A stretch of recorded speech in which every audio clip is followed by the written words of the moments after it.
music. I don't hear any music either. This is the non-music open on Monday morning.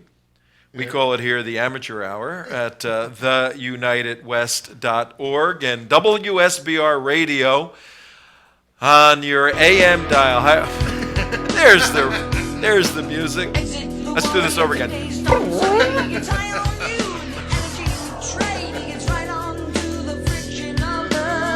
Now I come in. Okay.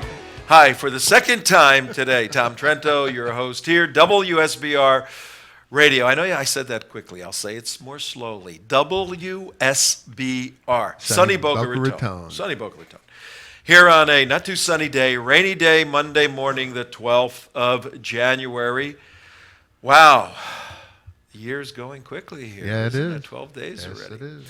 What a week last week was, folks. Today we have a very interesting show. We're going to obviously follow up on the primary issue before many people worldwide. That question plaguing everyone, is Barack Obama, well, let me restate it. Is Barack Hussein Obama a Muslim? Is he? He was born that way, that is most certain. Is Barack Hussein Obama a Muslim? Right now, people driving in their cars going, yes, he is! Are you kidding me? People who watch us on the Tea Party community are going, come on, Trento, you know that, you know? And on theunitedwest.org, they're going, well, if we analyze this, those are the different demographic groups we have. Listening to the show and watching, but we're going to address that issue today, particularly in light of what you see behind me, not those of you driving in your cars, but those of you watching on DirecTV, those of you watching on Breitbart, wherever you may be watching, YouTube. As you can see, we're featuring the front page of the New York Daily News today. Picture of, let's see, who do we have on the left? Mr. Obama, then who? That would be Vice President Crazy Uncle Joe Biden. Joe Biden, yeah. Then third on the Rogues Gallery is whom? Jean Kerry. Oh, Frenchie Carrie. And then who's that last guy? Eric the Red Holder. Okay, those are the four people, ladies and gentlemen, who have changed dramatically, transformed, as promised in 2008, transform your country in a hopey-changey way, so that right now we are not only the brunt of jokes, but morally indeed a joke as world leaders to some extent. I can't call Mahmoud Abbas a world leader by any means. That's an interesting story we're going to get to. But we're going to look at why President Obama was not in Paris, why he did not have a representative in Paris at a very symbolic event, standing in unity against violent extremism, I think was the word.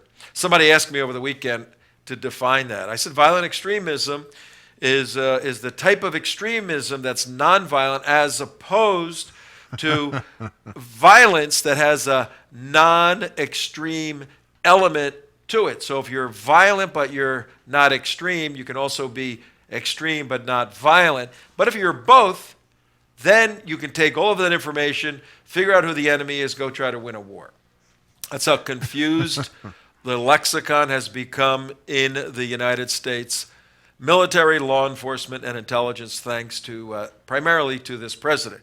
Also today, we're going to look at whether or not the news agency should be copying a plea, saying, we understand this whole issue of attacks in France and the fact that the world is on a global jihad alert for more attacks in the West. We understand that's rooted in, to a large extent, as a catalyst at least, the cartoons that some guys in France drew in a little office at a little publication. But we're not going to show you those cartoons because, and then fill in the blank. We're going to look at whether or not the New York Times, the Washington Post, Fox News, and these other agencies ought to indeed be, for tactical or strategic reasons, showing the cartoons, or whether they ought not be. It's something we're going to look at today. Would you show the cartoons? Yes, well, we've showed them here. We've already had. 100,000 times. We already have. We have we have a cartoon tribute up on Breitbart. We've shown the cartoons more times than you can. Yeah, shake but a stick at. we're a couple of guys here, over there, with whatever. But hey, the folks at Charlie Hebdo, we have been doing this for a long time, and they gave their lives for it, and serious stuff, absolutely serious stuff. Well, I tell you what, that just goes to show, what they did, regardless of your viewpoint, because they've done some, really horrific cartoons on Christians, Oh, yeah. and I completely disagree. Sacrilegious, profane, pornographic on Christianity, and so what? Maybe I'll kill all of them. Oh wait, they're dead already. I forgot. Right. And a good friend of ours, Jay Smith in England. Maybe we'll pull his video up a little bit. He went on Speaker's Corner yesterday, and he made just that point, Mark. He held up a bunch of cartoons that Charlie Hebdo drew, profaning Christianity and Judaism, and showed the Muslim cartoons, the Mohammed cartoons, in Speaker's Corner with a bunch of Muslims there, and had an interesting engagement. But Jay's a very brave guy also. We're going to look at that. We're going to also look at President al-Sisi from what great Middle Eastern country might he be from? Egypt? Yes. He was a general. He still is a general. But he got elected in a kind of a redo of the Muslim Brotherhood elections. And he had a very controversial speech that he gave at Al-Azhar, the seat of the Muslim Brotherhood, last week before cartoon travesty went down. And he called for reform in Islam. At least that's what some people think, who are taking his words at face value. Other people are saying, come on, give me a break. The guy is a secular tyrant. The guy is a devout Muslim. He has no interest in Western civilization at all. It's a scam. We'll look at that. A very, very important situation.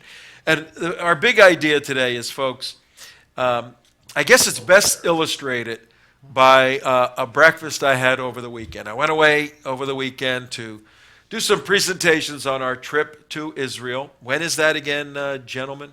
That would be March 21st, Tom. Only 2 months away, about 2.5 months before we depart, the 21st of March. Today's the 12th, so what, 9 days? 2 months and 9 days. We have 5 or 6 seats left, small group, about 30 people. We're looking for very serious activists, people who have some interest in getting a behind-the-scenes briefing on the threat index of Israel, particularly in 4 hotspots up in the Lebanese area, the border with Hezbollah. We'll go into a kibbutz, look at the Hezbollah flag about 100 meters away, get briefed on what Hezbollah has in store for the Galilee region, northern Israel. Then we go a little bit to the east to the Golan, and we're going to see the border of the Golan and see what the Islamic State has in store for Jordan and Israel. Then we're coming down to the southwestern corner at the Rafah Gate, right at Israel and the end of Gaza. We will be briefed about a half a day on a kibbutz on the border. You'll look at the mosque that got bombed by the IAF, because in the minarets, not only were they holding weaponry, but the minarets were doing targeting for the mortars that were being shot over into Sderot and the Eshkol region. We'll go into the Eshkol briefing room. We're going to go into East Jerusalem. We're going to go into the CCTV, closed circuit TV control room in the old city, to see how the Israelis are managing with high technology all the various threats that may be there.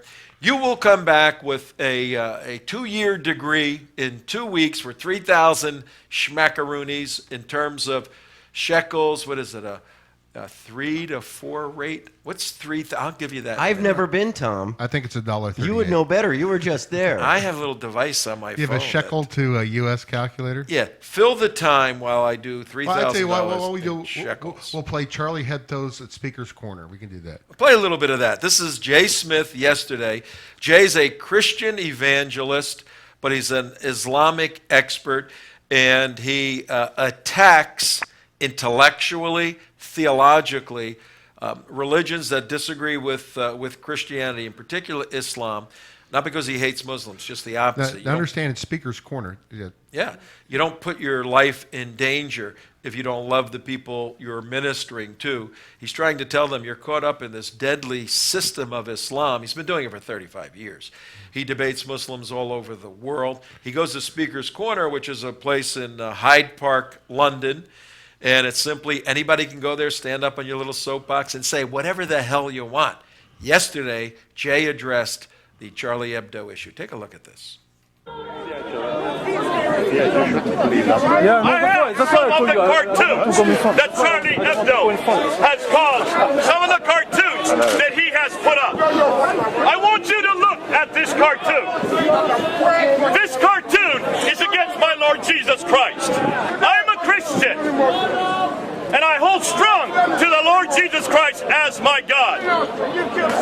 Now, how many of you are offended by this? Is there anybody offended by this? I'm offended by this. It's offensive to me. Not so close. Okay, folks. Here's another one. Here we go, folks. Here's another one that mocks my Lord Jesus Christ. And it says that he's going to come back, and so his next act will be the resurrection. That's offensive to me. This is probably the most offensive. This is highly offensive to me. There's the Trinity, the Father, the Son, and the Holy Spirit doing a sexual act. Do you find that One is offensive, anal folks? sexual, one is doggy style act, and the other one is just sex. Hold on to Charlie it for a Hebdo second. be killed because of this? No! If Should we you're, kill anybody because of our... If you're just tuning in right now in your automobile at 19 minutes after 4 o'clock, Tom Trento, your host on a wonderful Monday afternoon, January 20th, 2015. Thank you for joining us on the radio, 7:40 a.m. on your dial, 4 o'clock in the afternoon, East Coast time, 1 o'clock for our folks in California, theunitedwest.org, to watch the show. And really, it's a television show produced with B-roll and interviews and Skypes and all of that. Simulcast on the radio. Tell your friends about it. More and more people are joining our viewing and listening audience. We have now some other networks around the world that want to pick our show up and rebroadcast it. More Islamophobes? Yes. We're working on a couple of interesting deals that could come together very, very well. And today's show, our overview, and our big idea is that the issues taking place in France, the 3 million people yesterday and the attacks last week, directly affect every single American and are directly affecting Israel. And we're the United West. We're uniting the West. So we want to make this connection to show that you should and necessarily must be involved in understanding what's going on. And we're doing that a couple of ways. We're laying out a bunch of material, but we're also showing you what some brave people are doing on the front lines to illustrate the divide, the clash of civilizations between the West and Islam, and to argue that Islam, as configured right now, particularly the Muslim Brotherhood variation of Islam, which we believe is the true variation of Islam, is incompatible by their own dictates, their own teaching, their own authorities, with democratic Western civilization. So Jay's going to illustrate that. To answer your question earlier, if you want to come on our trip to Israel and you want to do it in shekels, it's 12,000 shekels. Okay. Okay, 3,000 schmackaroony American dollars, So 12,000 shekels. So Jay's in essence, he's showing about 10 different offensive cartoons towards Christians. Right. I mean, some pretty vulgar, disgusting stuff. Yes. However, he's saying, is anybody here, Christians, going to get violent and extreme here? And that's the point. Now, Well, he asked first, and it's a little hard to hear because of the noise in the Right. background. We got to give Jay a mic. Hook him up with a mic. Come on, Jay, you're making videos. He says to the Christians, "Who here?" He's got that great who preacher. here is offended? And everybody says, "We're offended." Okay, who wants to kill the cartoonists? And No Christian says they want to kill the Kill the cartoonist. cartoonist, right. It's inconceivable that a Bible-believing Christian would want to kill somebody. It's completely inconceivable for a Bible-believing Christian to want to kill somebody because somebody made fun of God. God is there to be made fun of. I mean, that's part of what this whole thing is. If he's for real, he can withstand the fun, the mockery people make. Well, read the Maybe history. in your religion, not in mine, my I friend. know. That does not What does that fly. show? Does that show your God is stronger because he kills people and makes fun of them, or is he weaker? Absolutely stronger. Oh. Well, I kind of look at it a little different way, Tom, is Judeo-Christian values. Would you agree Judeo-Christian values are the cornerstone of American society? Of the United States, yes. Of American society, yes. Of Okay. Western civilization, but yes, the United States, yes. You know, our country was founded upon criticizing religions, having open debate, as offensive as it can be debate, to the point of extreme in its times, like this is today, of saying offensive things about other religions, where they have the ability to go back. In fact, that's the reason our Judeo-Christian society made a constitution saying, number one, most of all, number one amendment, the very first thing we want to do, the absolute very first, number one, okay, What freedom number? of speech.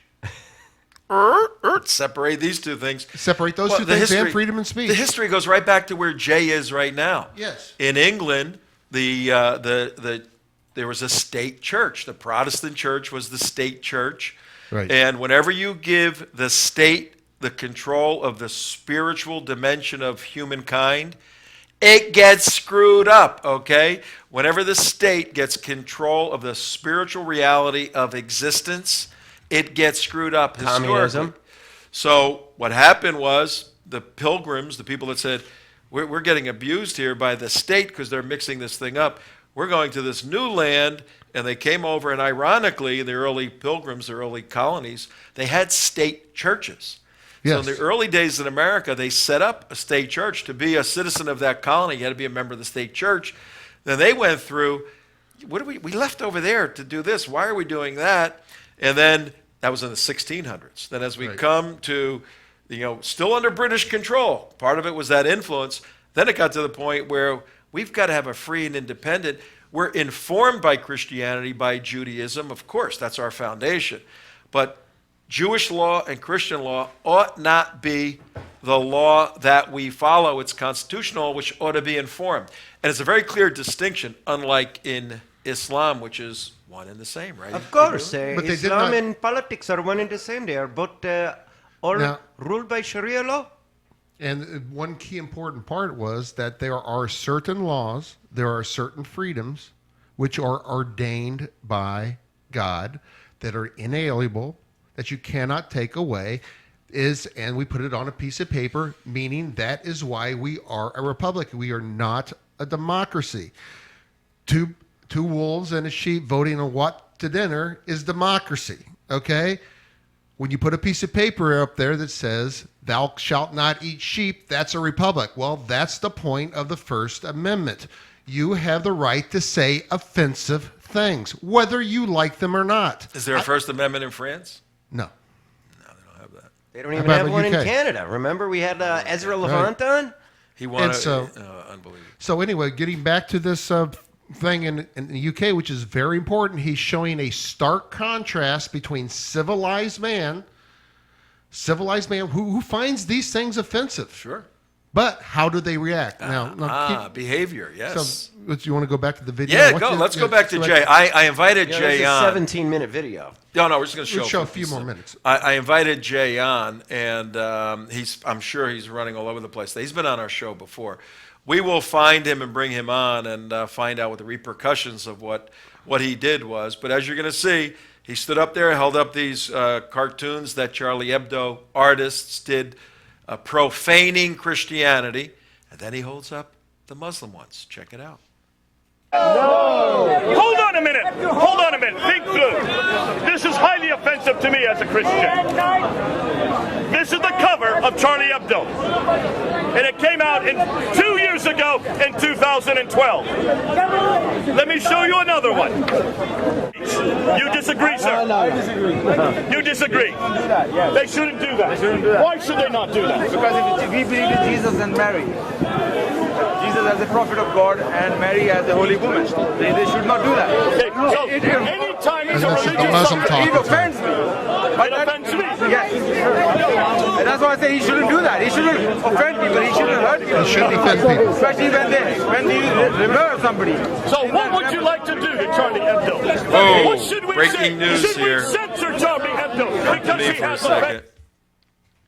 We got a breaking news situation right now. Unbelievable.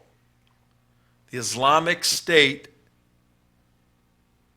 has just hacked the Twitter account of the United States Central Command operation. That's not good. That's not good.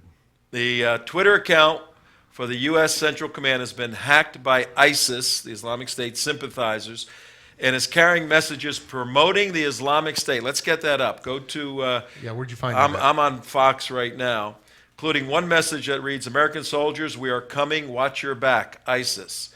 Okay, so we have right now at, it's actually 28 minutes after 4 o'clock. This happened a little earlier in the day. We're taping part of our show today. But as I'm speaking to you, it's breaking right around 1:45 in the afternoon. We are coming. We won't stop. We know everything about you, your wives, and your children. Let's grab this and take a look at this here. Here we go. I'm bringing it up now. So, I'll go to CNN. I got it. Yeah, well, let's go to different sources right now. Why does Central Command have a Twitter account? hey guys, we're coming to bomb ya. President Obama. All right, hang on, everybody listening. We're in the middle of some breaking news right now.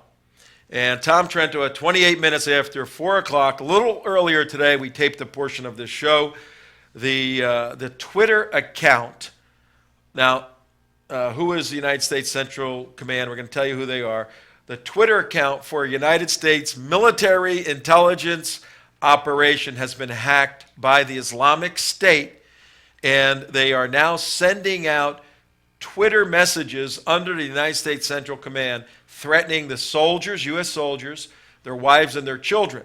I guarantee you, as our friend Vaughn's did a while back, when they heard that ISIS was going to go after the Islamic State, after military families, they were asked, and in fact, this mandate went out over the weekend, that everyone should sort of scrub their social media, because it's very easy for a cell in the United States to link up with a family who has a soldier in special operations or anywhere, We actually have one. and then go to the home of these people and kill them. Pretty simple to do that, not that difficult. We actually have one of the tweets here. Again, why don't you do that? I'm going to pull something up here. So, All right, go ahead. Pull it 29 up. minutes after breaking news, This is, Islamic State What hacked. they did, if they see U.S. Central Command on the top, and it's the @ sign is at CENTCOM, and so it's coming from CENTCOM. Okay, and what they say is, "American soldiers, we are coming. Watch your back. ISIS. Hashtag cyber caliphate." What the hell good is a cyber caliphate? I cannot. I want the real thing. All right, let me read a little bit about the United States Central Command for you. At 30 minutes after 4 o'clock, we have breaking news for you. Our show today is a wrap-up of what occurred over the weekend, particularly the huge Solidarity March in Paris. And notice behind me, "You let the world down," those words on the front page of New York Daily News. And if we can go out or up or down, show the Rogues Gallery. The New York Daily News has indicted President Obama, Vice President Biden, Secretary of State Kerry, and Attorney General Eric Holder for letting the world down by completely dissing, completely disrespecting, completely avoiding participation in a stand against Islamic Jihad, or as the President of France, goofball that he is, President Henri, is now calling it somewhat accurately, radical Islam. So this president, still referring to this attack as violent extremism, his functionaries on Fox and everywhere else is doing the same. Papers worldwide, even leftist news outlets, are asking the president, where were you? What was so important? The response we're getting is, it was security concerns. It was too quick for us to get our security apparatus in place to protect the president. Unbelievable. Ladies and gentlemen, sometimes you got to take a little risk. You got to take a little risk. Send Joe Biden if you're too punked out, President Obama. But ironically, Eric Holder was in town in Paris at a counterterrorism conference, finished the conference, avoided standing arm in arm with others, and left. Now, why would he avoid it? Then we'll get to CENTCOM here. Why would this president avoid appearing with those leaders in a stand against Islamic Jihad? Because it embarrasses him. The whole concept of Islamic Jihad makes him very uncomfortable because he's been spent 6 years apologizing for the behavior of Muslims. He spent 6 years apologizing for the behavior without ever acknowledging the root cause of it. And so when you have this big group of world leaders, you can't really ignore it anymore. And so it goes, exactly right. Either he has to admit, I've been wrong for 6 years, or he could just continue to be the ostrich with the sand in the head. Was head in the sand, yes. Ben Shapiro, who runs truthrevolt.org, and he's a writer for David Horowitz's Freedom Center, wrote an excellent piece showing the apologetic timeline of President Obama. And by apologetic, that's a technical term used traditionally not to apologize for something, but to defend something. I am formally trained as a Christian apologist. I defend the truth claims of Christianity. And President Obama has become a Muslim apologist, or an apologist for Islam. We're leaving the question open whether or not he is indeed personally a Muslim, though he claims to be a Christian. But he has become an apologist for Islam, always explaining that whatever horrible event that a group of Muslims caused, it had nothing to do with Islam.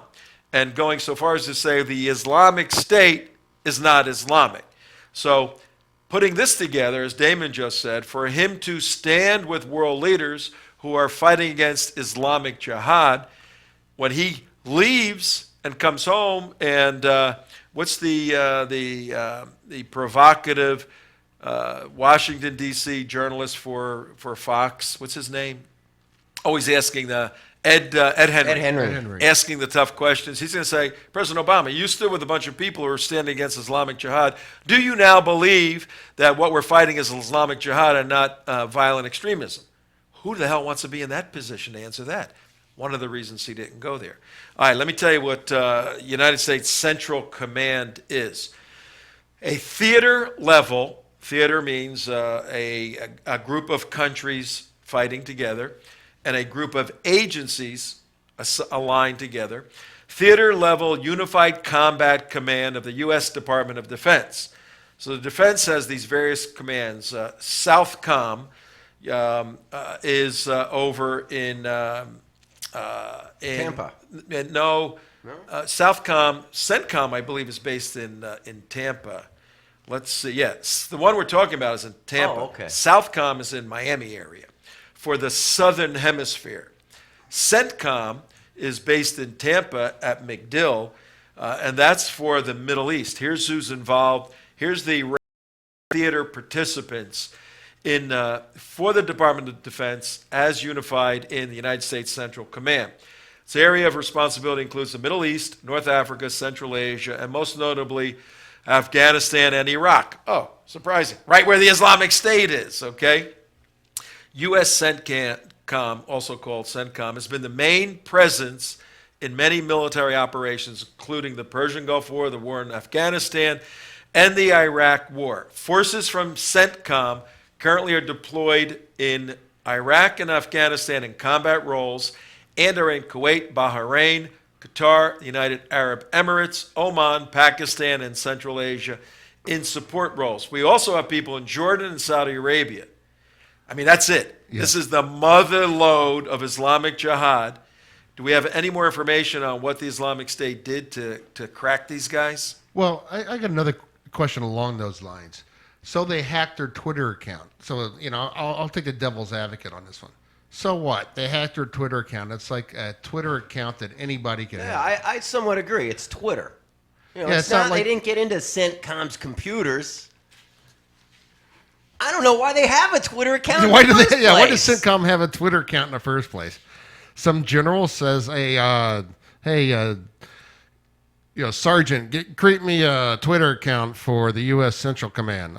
Aye, sir. Well, I mean, with the way our rules of engagement have gone in the last 6 years, maybe that's our warning system to the enemy. Hey, guys, we're going to be there in an hour. Yeah. Get all your stuff together. Yeah, Get in the tweet this. deepest cave you can. And when the rumbling and the shaking is over, you can come back out. Maybe we use our Twitter account to warn the enemy. Yeah, what's the- under Obama's rules of what engagement. possible So they screwed themselves. what possible useful tweets could Screwed themselves. seriously, what possible useful tweets could Central Command send out?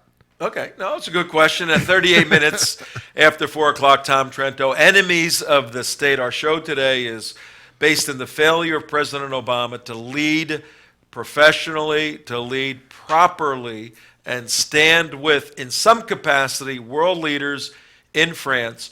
And he is demonstrating what we have been arguing for years, the weak horse versus strong horse Arab paradigm for strength, for majesty, for supremacy. And he's once again fallen as a weak horse in terms of not leading. Now, to answer the specific issue of CENTCOM, Central Command's Twitter account getting hacked, I'll answer it in this manner with 3 letters: IED. What's an IED? Improvised explosive device. What strategic value does an IED have in prosecuting a war? Strategic value. No. Zero. Zero. Zero. I mean, other than people dying and people die in wars, IEDs are not going to defeat anybody in Unless war. it blows up a general or something like that. It has an effect on morale long term. From a military perspective, Zero. if you're fighting a war the right way, an IED has virtually zero strategic value. Tactical value, tremendous amount of tactical value in terms of morale. It lowers the morale of people being blown up. Though you can make an argument that it strengthens the capability to harden the devices and to harden the resolve. But once the leadership switches that, then it's really a disconnect. But we're talking pure military doctrine. In the same way, tactically, hacking a Twitter account has no Zero. real tactical value. It's, okay, fix it, put it back together. But strategic value. What type of tactical value does it have for the enemy right now? it shows the ineptitude of the United States military. It shows their weaknesses. It shows that they can be hacked. It's not the big, great military machine. It's inspirational. It's inspirational to IS to say that, hey, look what we did. It'd be like if we hacked ISIS account and said, hey, come watch a Tom Trento show. It's just stuff like that. Not a bad idea. They are popping alcohol-free bottles of champagne at Abu Bakr al-Baghdadi's headquarters right now. Of course. And the 2 or 3 guys that did this, however many people did it, they have become new heroes in the Islamic State. They're going to get a bonus. New camels for them. Brand new camels. Brand new camels. This will be used from a propaganda perspective within the warfighting community of the Islamic State. Analogously, Gulliver just got kicked in the nuts by a bunch of jihadis sitting in a cave somewhere. Okay? Yeah. That's what just happened. Tactically, this has tremendous propaganda capability. And I'll tell you what it's going to do to the weak-kneed Chamberlains that are involved in the United States military right now, and we have too many of them, or in our political world. They're going to go, oh, my God, what's at the center of this? When is this going to end? I got elected to office. I've been here 4 years in the United States Congress. I got all kinds of problems back home with water, purity, and that. where's this go to? It's Israel's fault. They're going to come back to Israel. Hey, at that's some exactly point. what the BBC reporter said. How so? What happened? Yep. This is a phenomenal story. Got it. All right, at 41 minutes after 4 o'clock, we're making the argument today that President Obama has failed miserably in leading this country at a unique moment in history. Ladies and gentlemen, we have these spectacular attacks, whether they're spectacular by the gravity of the size or whether, like in Paris, they're spectacular by the gravity of the offense of going into a private office in a private building and by name asking, who are you, finding out the names of these people, and then assassinating them in broad daylight, and then going on a rampage and capturing and killing Jews in a kosher deli. This is a spectacular event through the eyes of Islamic jihadis, and it has worldwide reverberations. President Obama and his administration are acting treasonously by not rising to the occasion to stand with our national security partners, Israel, France. As screwy as France is, they are a national security partner, by not standing with them. Now, we're making a further argument that things are going to get worse until we find some leadership out of Washington, D.C., and in fact, a bunch of screwball jihadis with a Macintosh computer just hacked into U.S. Central Command in Tampa, where all the special operators are based out of, into their Twitter account, took it over, and now are sending messages out from Tampa to American warfighters telling them we're going to kill you, your children, and your wives. That's big. What's going to happen? We need elected officials, we need intelligence and law enforcement and military officials in America are going to say, how the hell we get out of this? Sooner or later, they're going to blame Israel, and Israel's going to be at the center of this. And here's the story. BBC reporter Tim Wilcox was interviewing a French Jewish woman at the Paris mega rally held after Islamist terrorists murdered 17 people in a string of attacks, including a kosher grocery store. The latest attack on France's embattled Jewish community has left French Jews feeling understandably shaken. Yet, after hearing the woman's fears that Jews are being targeted in Europe, Wilcox interjected saying, quote, "Many critics, though, of Israel's policy would suggest that the Palestinians suffer hugely at Jewish hands as well." Now, what the hell does that have to do with what happened in France? And this guy is a freaking reporter for the BBC. It's just moral equivalency that they keep trying to do. And I love what Pam Geller said on Fox the other day, and you said it the day before, and I think she stole your line. No, yeah, she's pretty good. Which was, hey, you know what? I think with all the unrest that's happening in Paris right now, we should set up two-state solution. One as she used that. Yeah, and use Paris as a shared capital. We'll have a Muslim France and a non-Muslim France. That's like I said it last week.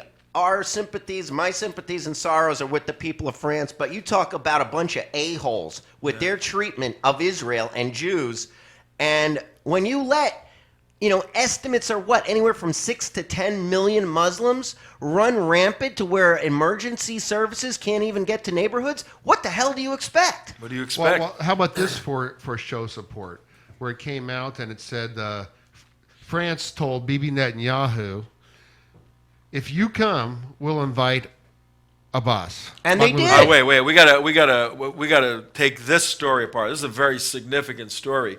Let me wrap up the CENTCOM situation. See if you can get any more information on the CENTCOM hack, and if we can put some of those tweets up that the bad guys did in the name of CENTCOM. Then we're going to go into this very bizarre development in Paris between Netanyahu, the French government. There's no love lost between those two, and Mahmoud Abbas. Smiling Mahmoud Abbas.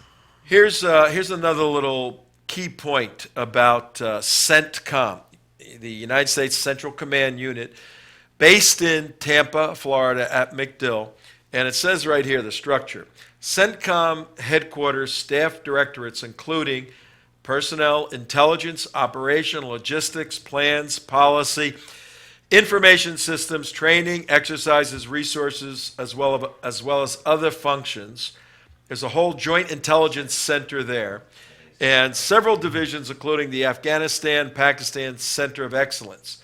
So right now, primarily CENTCOM is an intelligence-based component because there's not much fighting. They're not in control over many of the fighting branches right now, primarily intelligence coming out of CENTCOM.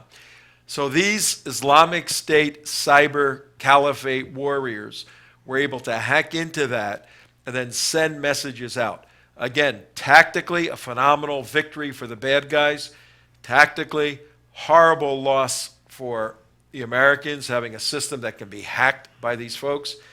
We should have the best of everything. They don't have a system that can be hacked. Twitter has a system that can be hacked. You would think the component that the U.S. is using has some sort of razzle-dazzle to it. But if it doesn't, then... Their YouTube page was also hacked. The YouTube page, too? Yeah. Yeah, well, the Jews run YouTube. Maybe that's what the issue is, Maybe that's the problem. Yeah, it's going to come back to Israel. We know that. In fact... Looks like France was not being too friendly to Israel on this 3 million man march. That was a unified solidarity movement, essentially spontaneously that grew up. What is the background to that story? I want to go back to the CENTCOM thing. You got something? Yeah, right here. It's breaking news right now, 48 minutes after 4. American soldiers, we are... Oh, wait, what are you doing? I'm reading off this is a Twitter hack. This is an actual statement from them? Yeah. Oh, go for it. Let's hear it. American soldiers, we are coming. Watch your back. ISIS, cyber caliphate. In the name of Allah, the most gracious, the most merciful, the cyber caliphate under the auspices of ISIS continues its cyber jihad. While the U.S. and its satellites kill our brothers in Syria, Iraq, and Afghanistan, we broke into your networks and personal devices and know everything about you. You see no mercy, infidels. ISIS is already here. We are in your PCs, in each military base. With Allah's permission, we are in CENTCOM now. We won't stop. We know everything about you, your wives and children. U.S. soldiers, we are watching you. Here's a part of the confidential data from your mobile devices. And they send out a picture, stuff like that. Oh, what did they send out? Oh. Yeah, what's the confidential data? I mean, it's out there. It ain't confidential now. Uploads. All right, we're checking out the actual hack. Oh, man, yeah, they're all over the place. Dari. Yeah, they probably now Twitter's got to be all a twit. All right, what we're doing at 49 minutes after 4. They suspended the account. They suspended the CENTCOM account, Twitter. Did they? Yeah. Twitter suspended the CENTCOM. I'm surprised the liberal Twitter will even carry CENTCOM stuff. Yeah, and now and also with the young people, this is like a really big deal. Account suspended. Yep. The profile you're trying to view has been suspended. To return to your home timeline, click here. What CENTCOM ought to do, I'll tell you what they should do right now. And at 49 minutes after 4 o'clock, CENTCOM, United States CENTCOM, Central Command in Tampa, in charge of a lot of intelligence for the Middle East, got hacked. Their Twitter account got hacked. But the Twitter cyber terrorists, the Islamic State cyber terrorists, are saying that we found out a bunch of information. That's a lot of, jaw-jawing. That's just propaganda, most likely. What CENTCOM ought to do is not suspend their account. They ought to have just one guy there going, if I was a CENTCOM commander, I'd say, go to Charlie Hebdo's website, send back, because you could send back to the sender, send back the cartoons, just keep sending them for the next 24 hours. Send them the Mohammed cartoons and let them respond to those things. I just send the cartoons back to them. And, those guys on the other end would be going, oh, Allah, what do we do? It would be like throwing water on the Wicked Witch of the West. Yeah, it'd be, that's all you got to do. You fight these guys with cartoons. Hey, that's a good idea. We don't need bullets or tanks or anything. We ought to give our soldiers cartoon books. The big tank, the M1A1 Abrams tank comes in, and you know how you have the pop guns where the bang comes out and it's a flag. Boom, cartoon of. Well, have you ever been Muhammad. like where they at the indoor stadiums they'll shoot the T-shirts up into the Yeah, stands? yeah, yeah. One of those things. We They could shoot have cartoons. like a cartoon shooting. I think we got something there, you know. that, and you could dip them in bacon grease. Yeah, yeah. I've heard a lot of that kind of stuff. Yummy. But all right, what we're doing at 51 now, after 4 o'clock, we're going to look at the warm welcome, the absolute warm welcome given by the leadership of France, by President Omar and other dignitaries, to Prime Minister Benjamin Netanyahu as he took the very dangerous, and it is dangerous, very dangerous trip to Paris to stand with the Jewish community of France as 4 Jews were slaughtered by Muslim jihadis, Islamic State influenced, as we said early on, 2 minutes after this happened. And from what I understand, what does that say there? Somebody read France that. told Bibi, if you come, we'll invite Abbas. Report, France did not want Netanyahu at the rally.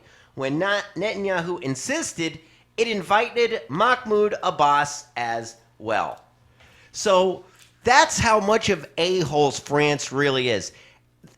You can't even let the leader of the only free nation in the entire Middle East, when you had 4 Jewish people killed in the grocery store, the man was coming here. He had more right to be there than any other world, more than any other world leader. Absolutely. His Okay, country was it should have under been the attack. French because they were all French citizens, and then Netanyahu, the number 2 guy to the Prime Minister of France. How they And could if consider those not who were allowing it. slaughtered, if those who were slaughtered were Swedish, you would think the Swedish Correct. Prime Minister and President. Correct. Yeah, yeah. Now- it's common sense. Mahmoud Abbas is a man that believes wholeheartedly in killing Jews. He is a guy that spreads blood libels about Jews for a living. He's a guy whose college dissertation was about Holocaust denial. Explain why Mahmoud Abbas was there. Was he taking terrorist lessons from the IS guys? Was he getting lessons to bring back for Fatah and his Hamas buddies? All right, let's put the players on the field for our viewing and listening audience. WSBR, commercial-free radio, WSBR radio, 740 on your dial. Tom Trento here, host. Name of the show, Enemies of the State. And boy, I was starting to tell you guys earlier, I went to a meal over the weekend with a friend, and Dr. Rich Swire was with me. Oh, cool. And Rich helped start the Florida Security Council and helps us tremendously here. And 24 years in the United States Army, Lieutenant Colonel, Airborne, Bronze Star, no? Bronze Star winner, couple Bronze Stars with Valor, Vietnam. The individual we were with, a couple of people actually, one of them said, I got to tell you, when we first met 5 years ago or so, I liked you guys, Rich and myself. You're with us. You're conservatives, and these individuals were center left, good people, conservatives on most issues. And they said we liked your view on taxes, on Obama, all that. But we talked among ourselves that your view, you, Tom Trento, Dr. Rich Swire, you guys on Islam were just too far out there. I mean, you were You too had far someone tell that to you over the weekend? Yeah, yeah. Are you kidding me? You guys were just too far out there. And we used to talk among ourselves. So you guys are great guys, and we like everything you're doing. Just that Islam thing. We know that Islam is bad, and jihad, but you guys just have taken it too far. Really? Yeah. And then the person said, I'm here today to apologize to you. I'm here today to apologize to you and tell you that all of us talked about this. You guys were right. We apologize. And I'm here clapping in the restaurant. I'm going. How much of America? Listen, years ago, you were the crazy guy. We were the crazy guys. Hey, Southern Poverty Law Center. I have a question for you, Southern Poverty Law Center. How is this man, Tom Trento, and this organization, the United West, on your hate group list? When was the first, last, or ever time you ever heard Tom incite violence or hatred towards anyone? All you do is take money from your Muslim Brotherhood-linked buddies to put people on that hate group. A lot of money they take. So the people said to us, well, how'd you know this? How'd you know this? I said, look, we live in a small bubble. We live in a world with a lot of very talented people, and we do this all day long. And if you take the time to assemble the pieces of the puzzle, a picture comes out, and the picture talks to you and says, this is what we're going to do. And all we did was relate what we discovered these folks are trying to do. You're the messenger, not the message. That's all. It's not that magical by any means. But you know what? We've heard so many folks like that tell us lately, whoa, you guys were really right. This is a violent, destructive. In fact, the president of Egypt said the same damn thing to Al-Azhar, saying, what kind of religion do we have here, folks? Now, whether or not he's being for real, whether he's playing games, what he said, face value, what kind of religion do we have here where 1.7 billion of us have to kill, I'm paraphrasing, but this is the essence. No, that is what he said.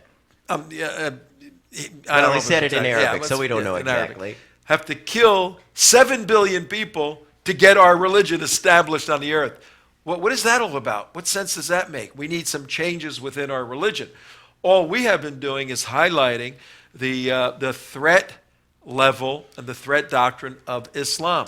Now, let's list who the players are here. Benjamin Netanyahu is a highly decorated veteran of the Israeli Defense Forces. Went in at 18 years old, fought in the 67 war, fought in the 73 war, fought in all the wars. Got shot up, bled for his country, then actually educated in Philadelphia, went back, fought, became an ambassador to the United States from Israel, became a prime minister, then did some consulting work, then went back, became prime minister again. He has bled for his country. He lives for his country. He is dedicated to defending Israel and Judaism. On the other side of the spectrum, we have Mahmoud Abbas, known as Abu Mazen in Israel, former terrorist, former in the sense that he's laid down the weapons to propagate terrorism and now basically directs others to do that. Heads a terrorist organization called the Palestinian Authority, oversees the Hamas, supposedly, which is a designated terrorist organization. So we have right there on the screen right now, far right, gray hair with a little, Nice little smirk. Nice little smiley smirk. I'm with the world. I'm next to Angela Merkel and President Iran. And there are dead Jews. Woohoo! And there's dead Jews, and I'm going to make more money out of this. Well, what happened was Netanyahu wanted to come. Strange reason why he wanted to come. 4 of his people just died. 4 Jews just were slaughtered, were assassinated. And the threat went up for all Jews in Israel. Warrior that he is, statesman that he is, Netanyahu went to France. The French government said, we really don't want you here. And apart from the fact that they may dislike him, which they do, you know, some of their concerns were probably, you come here, you know what our security situation is going to be if Benjamin Netanyahu's in the middle of our jihad country? And Netanyahu said, screw that. You know, I am coming to that country because that's where my people need me. That's a statesman. And they said, okay, so now they got to keep him out. So they try to leverage the evil guy in his life, Mahmoud Abbas. They said, okay, you come, we're going to invite Mahmoud Abbas. That shows the inability of France to rise to the occasion other than the symbolic issue of standing with Charlie Hebdo. Unbelievable. Hey, we're going to do another show tomorrow. We're going to continue this analysis because this is very important for all Americans. We have an extra minute. Yeah, I know. Yeah. Okay. We're going to continue for all Americans the analysis of the French attack. We're going to show you on tomorrow's show the United States State Department's advisory. Is it a warning? Is it an advisory? Advisory for all people traveling. And on tomorrow's show, Tuesday, the 13th of January, we are going to lay out 2 or 3 points, major points, that every single American needs to integrate into their daily life for situational awareness, responding to Islamic jihad here in the United States of America. So we're going to teach a lesson on situational awareness, particularly ways to identify terrorist behavior, terrorist activity, and what to do what to do if by a very slight possibility you were ever in the midst of a terrorist attack on this soil. Is it going to happen? Of course it's going to happen. Could you be involved? Of course you can. We pray you aren't. Tomorrow's show will help you prepare situationally for terrorist attacks that are going to take care. We'll see you tomorrow. Didn't we have that extra minute? I thought that was it. No. Do we have Hey, that? folks, we're back. How was your Monday?